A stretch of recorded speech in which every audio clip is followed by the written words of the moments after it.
तासगाव तालुक्यातील शिरगाव विसापूर येथे श्रीनिवास पाटील हे तलाठी अवैध वाळू उपसवत असताना तो रोखण्याचा प्रयत्न करीत असता त्यांच्यावर हल्ल्याचा प्रयत्न केल्याचा गुन्हा बालाजी यमगर, उमाजी यमगर, विकास चव्हाण यांच्या विरोधात दाखल झाला असून तासगाव पोलिसांनी त्वरित कारवाई करून ट्रॅक्टर ताब्यात घेतला असून तिन्ही आरोपींना अटक करण्यात आलेली आहे।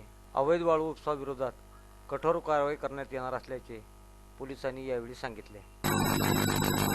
काल आमच्याकडे श्रीनिवास जनार्दन पाटील हे तलाठी एक कंप्लेंट घेऊन आले आणि त्या आधारे तासगाव पोलीस स्टेशननी 10/2011 अन्वये सेक्शन 353, सेक्शन 336, 506, 34 त्यान्वये तासगाव पोलीस स्टेशनला गुन्हा दाखल केलेला।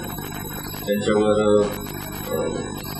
3 जणांनी त्यांच्याविरुद्ध कंप्लेंट दिली होती। त्या 3 जणांना बालाजी यमगर, उमाजी यमगर आणि विकास चव्हाण तिघांना पोलिसांनी अरेस्ट केले।